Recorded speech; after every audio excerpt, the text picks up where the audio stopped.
Loucuras esportivas do Alexandre, meus amigos e amigas. Hoje, nesse calorzão de São Paulo, ao vivo e a cores, Calef, ex-diretor do São Paulo Futebol Clube de 1990 a 1994. Calef, meu amigo, quando é que você aterriza no São Paulo Futebol Clube? Eu cheguei a ser sócio do São Paulo em 1977, um presente que eu queria dar para minha filha, que estava acabando de nascer. Eu falei, eu vou ser sócio do São Paulo e vou fazer o São Paulo ainda campeão do mundo. E que e antes de chegar aí, mas a tua relação assim com o clube era uma paixão? Eu vivia dentro... Não, eu era São Paulino doente. Eu fiquei São Paulino em 1958, quando o São Paulo foi jogar em Joinville. Até então todo mundo só via os jogos do Rio, conhecia time do Rio, Olaria, Canto do Rio, tudo time de menor expressão, mas como a capital federal era Rio de Janeiro, a Rádio Nacional do Rio tem a força que tem a Globo hoje, então todo mundo assistia o Campeonato Carioca. Então, ou torcia para Vasco, Flamengo, Botafogo, o Fluminense. E eu torcia por herança do meu pai, torcia pequenininho, mas torcia para o Flamengo, porque só conhecia o Flamengo, só conhecia time carioca. Em 58, São Paulo foi jogar em Joinville, eu assisti o jogo, São Paulo ganhou de 4-1, com Zizinho, Canhoteiro, é um time espetacular que tinha sido campeão em 57.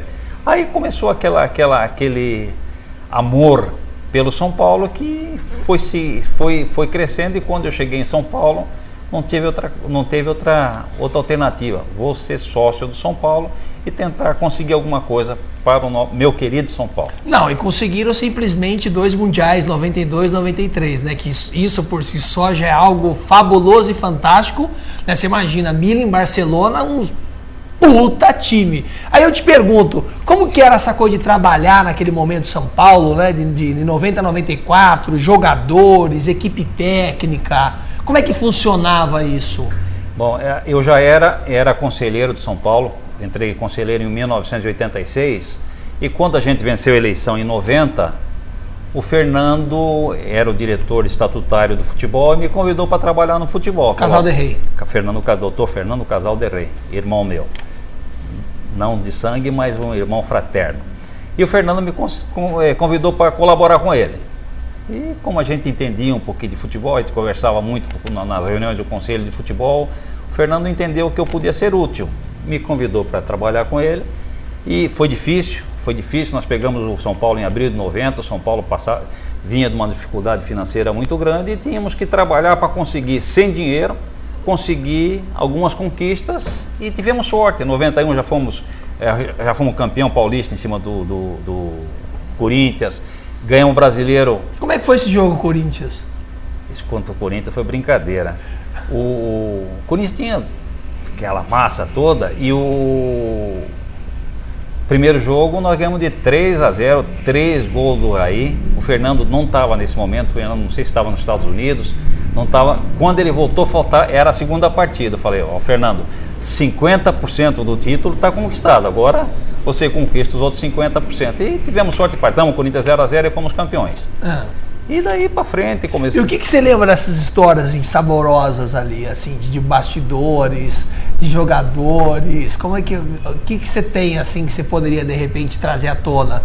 Ou era um universo que era natural, vocês estavam ali no tele? Jogador de futebol, ele precisa de toda assistência. Então, tem que dar todo o apoio logístico para o jogador, para ele sentir a vontade de se sentir em casa, sentir com a família, senão ele não rende aquilo que ele poderia render normalmente.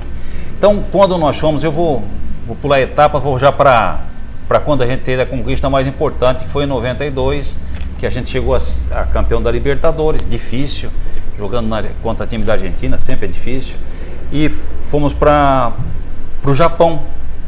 Então, o apoio logístico que a gente queria dar para os jogadores foi fundamental. Levamos carne, feijão, essa coisa toda, para o jogador não sentir saudade daquela comidinha caseira. Em chegando lá no aeroporto de Narita, essa foi terrível. 24 horas de voo, mais 4 horas de parada lá em Los Angeles. Quando começou a descer a bagagem, eu percebi que a carne estava descongelando e que estava saindo um pouquinho de sangue, dando a maior bandeira. Bom, não tive dúvida. Araújo, é nosso roupeiro. Cadê as camisas do São Paulo? Ele me arrumou umas camisas, fez o maior escândalo, chamando a atenção do mundo que estava no aeroporto naquele momento. Camisa do São Paulo, não sei o quê. E começa a dar um presente da camisa do São Paulo para um e, olha, corram para dentro do ônibus com essa carne, senão vai dar problema tudo em cana aqui. E deu certo que o jogador, a gente se passava o dia todo no clube da Tóquio Gás, a empresa que fornece gás lá em Tóquio, e íamos de manhã e voltávamos à noite para o hotel. Então lá arrumamos 2 cozinheiras brasileiras, uma do Pará e outra de Goiânia, me parece. Então fazia aquela comidinha brasileira, que o pessoal estava em Tóquio comendo comida brasileira. Então o jogador se sentia mais em casa e o reflexo disso foi que a gente conseguiu ganhar do então imbatível Barcelona. Ganhamos de 2-1 com um gol do Raí no final do jogo. Foi a glória. O dia que eu mais chorei na minha vida foi essa partida contra o Barcelona, que a gente achava que ia lá para cumprir tabela e conseguimos ser campeão do mundo. Sério? Mas por que pensava assim? Tinha um time espetacular? O Barcelona tinha um time maravilhoso. Ganhando o Barcelona... Sim, mas vocês assim do São Paulo Futebol Clube... Mas a gente, como dizia o Nelson Rodrigues, é o complexo de vira-lata. Você não acha que não tem condição de ganhar de um time lá da Europa muito mais forte? Tanto que o Barcelona ficou num hotel muito melhor que o nosso, que, né, nós fomos tratados como coadjuvante. Coadjuvante da festa. E o Barcelona foi lá para conquistar o título, uma formalidade de conquistar o título, e nós ganhamos deles. Foi fundamental. E vocês deram uma lição para eles, né? No dia que antecedia o jogo, inclusive, quando faz o reconhecimento, o próprio jogador do Barcelona, o Stoichkov, falava pro Cerezo, eles já se conheciam, você tá velho, coisa parecida, falava em espanhol, e depois a gente deu troco nele, foi saboroso. Por falar nisso, João, tô precisando aqui não tá entrando, de repente as perguntas estão entrando, eu tenho que clicar aqui no ao vivo, clique aqui, é isso? Isso. Tá vendo? Eu próprio, mexendo com tecnologia, meia hora depois que o programa no ar, tem que perguntar na produção o que tá se passando. Por isso que chama loucuras, né? E Calef, quem que era o time aquela vez, o time que jogou contra o Barcelona? E daqueles jogadores, quem é que dava mais trabalho? Esqueci de ficar de olho. Mais trabalho. O Miller era meio desligado. O Miller tem que estar cuidando do Miller porque era capaz de tomar algum remédio que era proibido, coisa assim, que o Miller era meio desligadão. O fundamental era a liderança que exercia o Ronaldão nesse time. O Ronaldão, que não era brilhante tecnicamente, mas para o grupo ele foi de uma importância fundamental. Quando o jogador estava querendo amolecer ou qualquer coisa, ele pegava pelos colarinhos e falava, não, você vai entrar no jogo e vamos ganhar. Se você não quer ganhar, eu quero. Então, se você não está comprometido com o grupo, desocupa a moita. Era mais ou menos assim. Mas o clima, por exemplo, indo para Barcelona, nessa competição, um avião, chegando lá, você falou que parecia que era uma coisa de coadjuvante. Como é que foi o trabalho dessa equipe aqui no Brasil para chegar a essa competição final? Olha, porque como que era o trabalho do Tele, o dia a dia do Tele, como que era essa coisa? O Tele era perfeccionista. Né? Perfeccionista, treinava, só que nós não tínhamos muito tempo para treinar, para jogar contra o Barcelona. Nós teríamos que disputar uma final de Campeonato Paulista com o Palmeiras, jogamos à tarde, ganhamos o Palmeiras de 4-1, do Morumbi saímos para o aeroporto, então não tem muito treino, então não tinha essa preparação com antecedência visando somente o jogo da final do mundo. Não era assim. Cumprir a tabela aqui e não queríamos, imagina, vai perder para o Palmeiras. Ganhamos do 4-1 do Palmeiras. Aí, João! Imagina, a Palmeiras muito forte. A Palmeiras muito forte, patrocínio da Parmalat, trabalhava muito bem nos bastidores, inclusive a Parmalat. E ganhamos, viajamos e sem muito tempo para treinar, mas a dedicação de todo o grupo, toda a diretoria de São Paulo, dos conselheiros que viajaram, todo mundo querendo dar sempre um pouquinho para deixar o jogador protegido. E eu tinha uma boa comissão técnica com o Tele e o Moraci Santana, e foi fundamental. Um jogo muito difícil. Aliás, até um detalhezinho meio hilariante aí. O Tele era muito enérgico, muito severo. Todo mundo conhece essa faceta do Tele. E aqui em São Paulo, quando o time não estava jogando bem, literalmente, naquele tempo não tinha esse negócio de isotônico, não. Era laranja mesmo, in natura. Legal. E ficava um balde com as laranjas, porque o jogador, quando estava no intervalo, vinha tomar uma água, chupava laranja. E quando o time jogava mal, o Tele literalmente chutava o balde. Pô, dia 5 vocês vão querer receber, que futebol é esse? Aquela coisa toda. Então, quando fomos para Tóquio, a gente achava que esse modo de ser do Tele podia prejudicar o time. O que aconteceu? O nosso médico, o Dr. Bezerra, deu um calmante para o Tele. Então, o Tele... Ele não sabia. Não. Inclusive, é emblemático aquela cena do Tele abraçando o Raí, que vocês podem ver que o Tele está assim, num jeito meio estranho, assim, meio passado. Bom, vencemos. Etéreo, né? É meio voando. Aí chegamos no hotel, tomamos um banho, um lanchezinho lá. E à noite a gente foi para casa do embaixador, que ele nos ofereceu uma feijoada lá, Brasília. Claro, São Paulo, campeão e coisa como... E o Tele sempre ele sentava no primeiro banco, estava sentado com a dona Ivonete, e o Bezerra lá no meio do ônibus. Aí, conforme o tempo ia passando, o Tele ia se recobrando a consciência que tinha acontecido algo. Aí ele olha para trás, pro Bezerra: Bezerra, você é um... 3 pontinhos. 3 pontinhos. Você me dopou. Oh, isso não é coisa que se faça. Deu aquele escândalo todo, mas ganhamos, né? Tivesse perdido, a história seria outra. E ganhamos, fomos lá para feijoada na casa do embaixador. Aí gozado, né? Uma feijoada. A mesa redonda lá, quem conseguia um lugarzinho na mesa ficava dando volta na mesa, não saía nunca, né? Uma bela de uma feijoada, vontade, brasileiro, legal. Louco feijoada. Então... Não, e o título, né? E o título, comemorando. Pô, genial. Agora, o Raí sempre foi um cara fantástico, né? Eu entrevistei ele, espetacular, né? O trabalho que ele faz com gol de letra, eu acho que ele, né, é um grande jogador, né? Uma grande pessoa, né? Deu algum trabalho pra você na época ou não? Não, só quando ele esquecia de deixar os filhos no colégio. O Raí era super desligado, mas super desligado. Ele vinha com a filhinha dele no carro, pai, mas antes de ir no treino ele deixaria no colégio. Só que ela dormia no banco de trás e o Raí esquecia que estava com a filha no... Aí chegava para treinar, aí que percebia. Já tinha algum motorista lá de sobreaviso para levar então a menina pro colégio, pro jardinzinho, onde é que era, porque o Raí tinha esquecido de deixar a filha no colégio. Calef, tem aqui uma pergunta da nave. Calef, a oposição realmente cogitou convidar Abílio Diniz para disputar a presidência pela oposição? Inclusive saiu na Veja, mas faz sentido isso, o Abílio Diniz sair, ou é uma especulação? Eu não sei, eu ficaria feliz com o Abílio Diniz, presidente de São Paulo, um homem de nome internacional, um empresário super bem sucedido. Só acrescentaria algo para São Paulo, mas me parece que estatutariamente ele não teria condição ainda. Mas é um excelente nome. Quem dera que o Abílio Diniz, a exemplo de outros nomes que tem no São Paulo, tanto na situação como oposição, tem nomes brilhantes que podem conduzir o São Paulo com absoluta segurança. Inclusive, Calef, na época de vocês havia um trabalho que é muito interessante, que vocês já anteciparam o século XXI, que era o diálogo, né? Onde todas as pessoas colocavam as suas posições e opiniões e deliberavam sobre isso, né? Então acho que isso é fundamental, né? Que cria um equilíbrio no time, né? Porque o time não uma equipe, não é um time de uma cabeça só. Todos os elementos convergem, né? Para poder até o melhor andamento, né? Na linguagem de futebol, ninguém consegue bater o escanteio e cabecear. Exatamente. A gestão do Pimenta foi marcada pela delegação de poderes. O Pimenta delegava para o Fernando, que era o diretor estatutário, e o Fernando, em contrapartida, delegava para os seus diretores adjuntos, onde eu me incluía, eu, Ademir, Márcio Aranha, Jorge Magalhães, Herman Quester,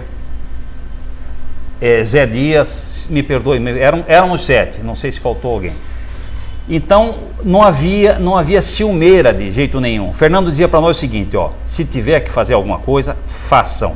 É preferível pecar por ação do que por omissão. Claro. Usem o bom senso e tentem fazer o que é de melhor para São Paulo. Equilibra. Se der errado, você pode ter certeza que eu vou da cobertura para vocês. Procurem fazer o melhor, que terão sempre a nossa cobertura. O Fernando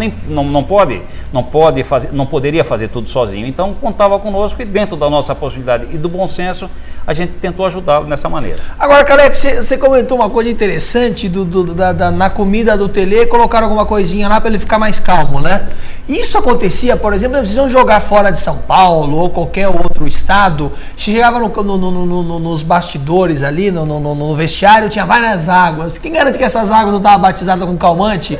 O jogador entrar, não, isso rolava ou não rolava? Não. Você sabe das coisas, você sabe das coisas. Que rola. É público notório que aconteceu no Brasil e Argentina. Mas o que a gente tinha cuidado? Nós tínhamos um preparador físico muito atencioso, muito compenetrado, Moraci Santana, espetacular. Então, olha a cozinha do restaurante, acompanha a elaboração dos pratos, não toma-se água sem que abra a tampinha, a garrafinha vem fechada, você abre para tomar, não vai pegar a água que previamente é aberta, de jeito nenhum. Então, nós tínhamos esse cuidado e felizmente nunca aconteceu conosco, pelo menos é que eu tenha conhecimento. E sabotagem, por exemplo, de vestiário, tinha? Encher o vestiário de água, sacanear. Qual era a sacanagem com o time adversário?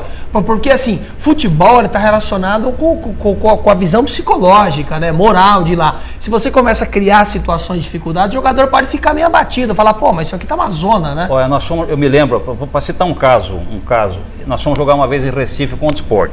Chegamos, o vestiário com cheiro de creolina, sujo o vestiário, aí alguém tinha que botar a cara para brigar, né? E o seu amigo aqui é que brigava sempre. Falei para o presidente do Sport, tem 10 minutos para deixar o vestiário em ordem, ou então eu vou fazer uma reclamação para o delegado da CBF e não tem jogo. Se virem. Aí tinha que correr e arrumar coisa. Se não for assim, os caras tentam prejudicar mesmo.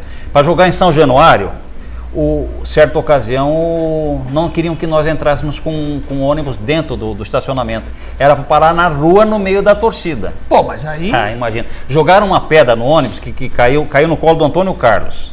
Caiu no colo, uma pedra que era um paralelepípedo. Eu entrei, procurei o delegado da CBF, não tem jogo. Eu entrei no meio da torcida. Se me batesse era outra questão, mas vocês fiquem aí, jogadores, eu vou sair. Fui lá, delegado. Ou abre o portão para o São Paulo entrar com o ônibus aqui dentro, para estar protegido, ou não tem jogo. Claro, porque senão fica uma situação dificílima, né? Não pode. E o João Paulo Calef está perguntando para você, gostaria de saber se realmente o JJ, né, o Juvenal Juvencio, ele pensa num terceiro mandato. Você acha que pensa ou não? Olha, o Juvenal Juvencio alterou o estatuto, aumentando o prazo de mandato de 2 para 3 anos. Quando ele aumentou esse prazo, ele já estava decorrendo o primeiro mandato dele, ele teve só 2 anos. Talvez ele esteja pensando em cumprir aquele primeiro ano do mandato que ele ficou só 2. Então seria 3 e mais 3 que ele está cumprindo agora. Mas a reforma estatutária mais importante que eu acho que o Juvenal devia ter feito, a nossa eleição em abril. Quer dizer, elege em abril um presidente que pega um campeonato em curso, com um técnico que não foi escolhido por aquele presidente. Eu acho que nós poderíamos e deveríamos mudar o estatuto para a eleição do São Paulo para presidente ser na segunda semana de dezembro. Então faz a eleição, elege o presidente, aí o futebol entra em recesso, ele tem todo o mês de dezembro, no começo de janeiro, para elaborar a sua equipe, para ver se o treinador é o que ele gosta, ou se não é, troca de treinador. Então teria tempo hábil. Essa seria a reforma estatutária mais importante que alguém poderia fazer no São Paulo. E aí o Germano também está perguntando, Calef, você gostaria de participar da diretoria do São Paulo Futebol Clube novamente ou não? Dependendo de quem fosse o presidente. Se o Fernando voltar a ser presidente, prazerosamente eu vou colaborar com o Fernando, porque a gente já se conhece, sabe o jeito dele trabalhar. Agora, eu só aceitaria trabalhar voltar a colaborar com o São Paulo, desde que eu pudesse fazer alguma coisa e não para ser Maria vai com as outras. E você acha que hoje em dia a coisa está um pouquinho complicada? Eu não sei porque eu não estou lá dentro. Agora, que eu conheço o Fernando, eu sei que o Fernando delega, o Pimenta delega, então com pessoas desse naipe eu trabalharia prazerosamente se é que eu fosse convidado e se pudesse ajudar o São Paulo.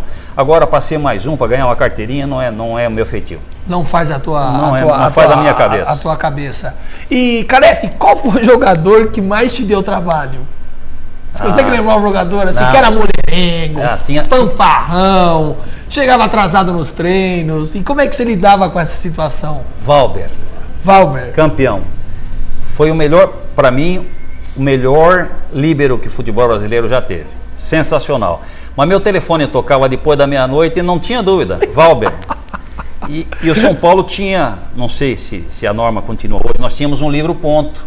O jogador tinha que chegar até meia-noite, 11h30, eu não tenho muita certeza agora. Mas o jogador chegava, o porteiro anotava o nome do jogador e a hora que ele chegou, e o jogador passava um visto de acordo. Meu telefone tocava meia-noite 5, meia-noite 10. Valber, quem é que você matou hoje, Valber? O que aconteceu? O Calef aconteceu com a minha irmã, aquela história toda. Chama o porteiro aí. Anota aí, por favor, 23h55 e manda o Valber assinar e libera, porque senão estão mortos. Porque senão o Tele conferia. O Tele pegava o livro ponto no dia seguinte e conferia a entrada dos jogadores. Então você fica sem um Valber para jogar, então tem certas horas que é importante você mentir para o bem comum. Claro. E aqui o Caio está perguntando, Calef, o que você achou sobre a possibilidade do ditador Ricardo Teixeira poder ficar com 100% dos lucros da Copa? Obrigado, COL, o que você acha disso?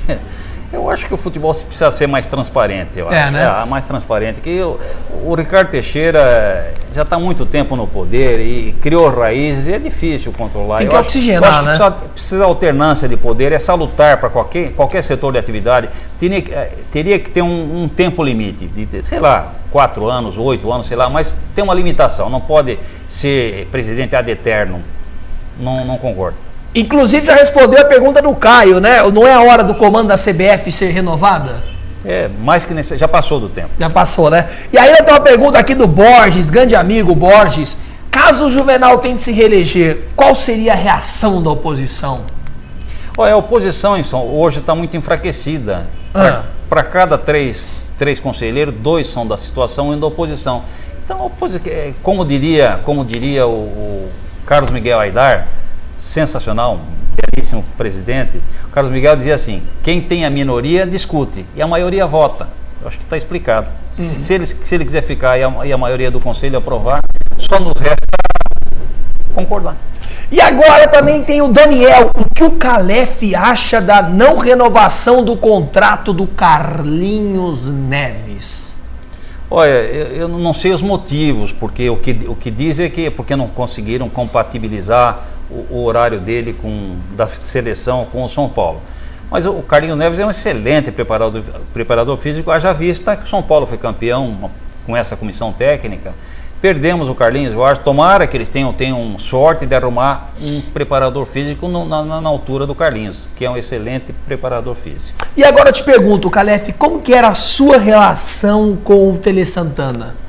O Tele é aquele jeitão duro dele, mais sério, né? Fazia as coisas acontecer. Como que era a tua relação com o Tele Santana? Olha, o Tele Santana, ele foi sensacional. Ele tanto tratava o menino que chegava lá com calça remendada, como tratava um político famoso, ele dava a mesma atenção. Tele era sensacional nesse aspecto. Ele era um homem sem máscara. Sem máscara. Quando ele não gostava, ele falava. Ele teve brigas homéricas com o Fará, que era o presidente da federação. Ele era muito transparente, do jeito que eu sou também. A gente às vezes peca por isso. Você quer falar aquilo tudo que pensa e acaba se prejudicando.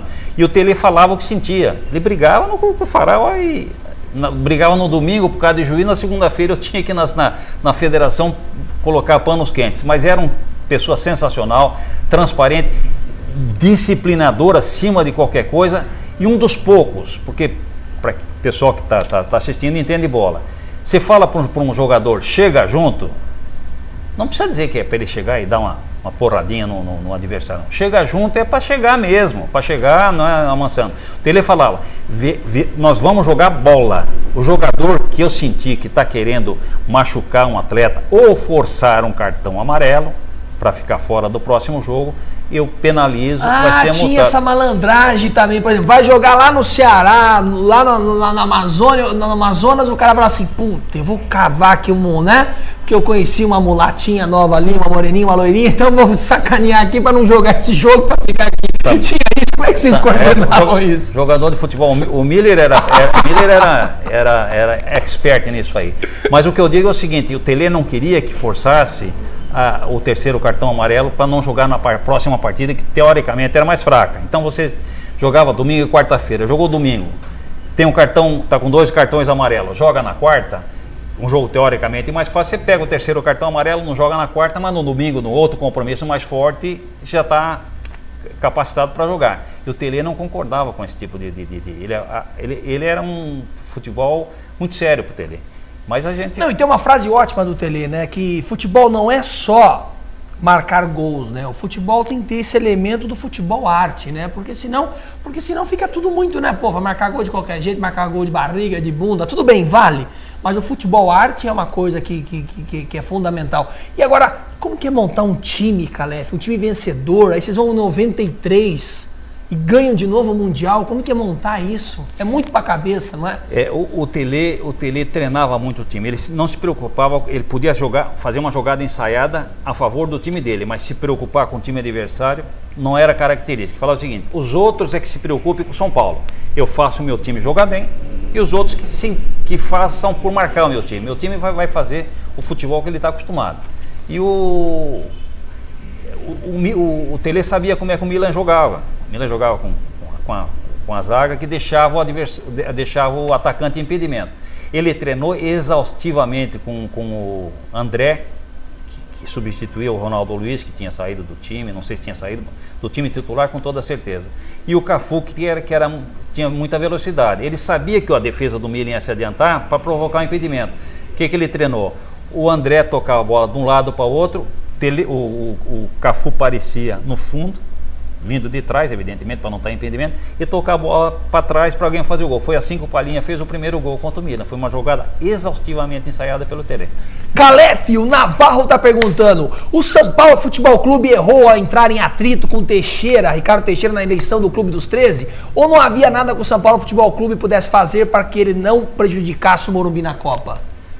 Eu entendo da seguinte maneira, eu represento na gestão do Pimenta e do Fernando, quem representava o São Paulo nas reuniões de CBF, Federação, era eu. Eu entendo o seguinte, você tem que brigar, a brigar mesmo, mas dentro da Federação, dentro da CBF, brigando no cara a cara. E não fazer uma briga via imprensa, eu acho que não acrescenta nada. É a mesma maneira que você vai corrigir o teu filho e dar uma bronca para ele, uma bronca nele na frente de todos os coleguinhas. Ele vai ficar chateado, não vai? Então se você chamar ele no quarto, no cantão lá e falar, meu filho, você procedeu errado. Essa briga tem mais validade do que todo mundo ficar sabendo. Então eu acho que isso aí, você tem que brigar com o CBF, com a Federação, brigar mesmo, mas pessoalmente e não via imprensa. Porque não pega bem, né? Não pega bem, não acrescenta nada, muito pelo contrário, só prejudica. E você acha que esse foi um dos motivos da Copa não ser no Morumbi nem abertura e nem encerramento? Eu temo que seja uma represália ao São Paulo por esse comportamento. Aliás, o São Paulo tem que ter esse comportamento de autonomia. São Paulo nunca foi e nunca será vaquinha de presépio que o presidente da federação fala alguma coisa, o São Paulo vai concordar pura e simplesmente. Não, tem que brigar, tem que questionar essa postura natural. Só eu acho que tem que usar menos a imprensa e mais o contato pessoal. Né? E aí eu te pergunto aqui, Rodrigo está perguntando, Calef, você acha que o André Chances tem inveja do São Paulo? Me parece, às vezes, que o Andrés gostaria de ser São Paulino. Né? Porque ele não dá uma entrevista que não fala do São Paulo. Quer dizer, parece um amor proibido, coisa assim. E um tipo de recalque, eu não sei, porque já era com o Cittadini, que não dava uma entrevista sem falar no São Paulo. E agora o Andrés é a mesma coisa, não sei, algum recalque. Então, e aqui o Dom Rafa está perguntando, tem certeza que o Pimenta e o casal de Rei não querem voltar à presidência? Já que o JJ acabou com essa tradição de ex-presidentes não voltarem, bem que eles poderiam voltar. Como é que você vê isso? O Juvenal Juvencio foi presidente em 88 a 90 e por tradição, depois que cumpre o mandato 2 anos ou 4 anos, que era Naquele tempo era 2 anos o mandato com direito a uma reeleição. O Juvenal foi de 88 a 90 e depois voltou agora. E antes nenhum presidente tinha cumprido o mandato e voltado a se candidatar. O Pimenta peremptoriamente já nos disse que não aceita. Não aceita, não tem jeito de convencê-lo. Mas o Fernando, Fernando, como tem mais a minha idade, são mais amigos, jogávamos bola junto lá na fazenda, lá que você sabe, no sítio do Fernando lá, então tem muita amizade. A gente está tentando convencer o Fernando a aceitar, porque o Fernando é muito capaz, ele tem um bom trânsito na situação. O Fernando é muito querido no São Paulo, tanto pela oposição como pela situação. Então nós estamos tentando convencer o Fernando a voltar a ser presidente. E o Fernando é muito competente e tem sorte. E aí tem mais outra pergunta aqui, deixa eu ver, tá chovendo pergunta aqui, Calef tá sendo um sucesso nesse programa. E conte o caso quando trouxeram o Raí de volta ao São Paulo Futebol Clube. Eu sei que você foi lá na FIFA, na CBF, como é que foi aquilo? Tava fechado, você foi num outro lugar, você tinha que pegar aquele telex na época, como é que foi isso? Bom, nós havíamos perdido o primeiro jogo pro Corinthians. Sei. E o Raí jogou na quinta-feira à noite, a final do Campeonato Francês, numa quinta-feira. O fuso horário, a França é 4 horas. Não sei se aquele tempo era 4 ou 5 por causa do nosso adiantamento de hora, não me lembro. O fato é que ele jogou na quinta-feira à noite. Na sexta-feira, quando começa o expediente da Federação Paulista aqui, 1h da tarde, já é noite na França. Então não tinha tempo hábil para que a França recebesse a nossa solicitação do transfer do Raí para nós. Mas entramos, de qualquer maneira, entramos na sexta-feira. Na segunda-feira vencia o prazo para a inscrição dos jogadores. O Fernando me ligou, o Fernando tinha recém saído da presidência, falou: Calef, precisamos do Raí, porque senão não vamos ganhar esse campeonato. A missão foi tua.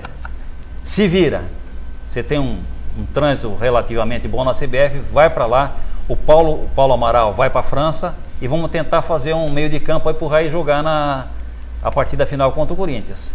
Conseguimos em tempo recorde, deve ir para o Guinness isso aí. Foi tempo recorde, conseguimos a transferência de um jogador internacional. E o pior, acertamos a parte burocrática do Raí, aí o Nelsinho não queria colocar o Raí no time. Mas por quê? Não, porque tá chegando agora, não vai ser... Eu falei: Nelsinho, você tá louco. Nós fazer uma empreitada dessa ordem para conseguir deixar o Raí em condição, você não vai querer colocar, não tem jeito, você vai colocar. Aí ele usou o bom senso, o Raí jogou, fez gol, nós ganhamos 3-1, campeão paulista de 98, em cima do Corinthians. E tem aqui mais uma pergunta, o que deu de errado, Rodolfo Mendes está perguntando, o que deu de errado nas Libertadores de 2006 a 2010? Qual lição o São Paulo pode oferir para conquistar novamente o torneio?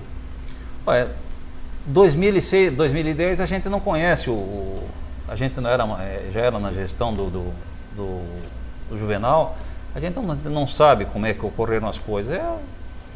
Mas é muita gente que quer participar de uma Libertadores. Agora, a concorrência é muito grande. Cá entre nós, tem uma dificuldade de obter informações assim? A coisa é centralista, burocrática, fica ali na mão de meia dúzia, 2, 3 pessoas e não chega na outra ponta? Porque eu acho que o bacana é as pessoas poderem ter acesso, poderem dialogar, opinar, né, colocar suas posições. Gente que, 2 mundiais, né, fantástico, e de repente não ter a possibilidade de colocar uma opinião, eu acho uma sacanagem, né? Não é assim, o São Paulo tem quando nós éramos situação, e o Juvenal, o Marcelo eram posição, o relacionamento sempre é bom, é bom, mas não há eles não se miscuíam na nossa administração. Da mesma maneira que agora, se eles nos perguntarem alguma coisa, evidentemente que ninguém vai se furtar a dizer assim, claro, claro. Mas como eles não nos pediram nada, nós também não vamos nos atrever a querer participar lá e influir absolutamente. Mas existe a boa vontade. Se alguém me telefonar, como é que é isso aí? Se eu souber, mas o São Paulo está acima dos políticos, eu acho. Ah, com certeza. A instituição é muito maior do que aquele que está sentado na cadeira. Nós né? passamos a desde a década de 50 até agora, que eu acho que é fundamental. Todos contribuíram para construir aquilo que é a instituição, que é São Paulo Futebol Clube, né? Como é no Palmeiras, no Corinthians, no Fluminense, no Flamengo, é um histórico, né? Então eu acho que isso é uma coisa que tem que ser resgatada e não ficar vivendo nesse presenteísmo permanente. E o Dom Rafa, vamos ver aqui, o segundo Marcelo Lima da Jovem Pan, o Paulo Paixão foi sondado para o lugar do Carlinho Neves. Eu acho que ele, junto com o Carlinhos e o Moraci Santana, são os melhores nessa área. Você acha? O Paixão é bom preparador, ótimo. Senão não teria trabalhado na seleção brasileira. E tem mais um fato positivo. Já trabalhou em Joinville, isso credencia qualquer profissional. Que você é de Santa Catarina, né? Eu tenho o privilégio de ser barriga verde. Então hoje batemos um super papo aqui com o Calef. Calef, considerações finais? Quer mandar um abraço para alguém? Quer jogar uma bomba em alguém? Ou tá tudo perfeito, tudo maravilhoso? Não, nós somos da paz. Nós queremos que o São Paulo, ano que vem, tenha uma participação melhor. Esse ano realmente foi um ano que a gente tem que esquecer. Esperamos que ano que vem o São Paulo possa conquistar títulos, que é a nossa missão. A missão do São Paulo é conquistar títulos. Nós somos esfomeados por títulos. Então, esperamos que ano que vem, essa diretoria que está e aqui virá, não sei se quem vai ser o presidente, mas que o São Paulo tenha muito sucesso, que é o que a gente quer de todo o coração. Calef, muito obrigado. Obrigado, eu.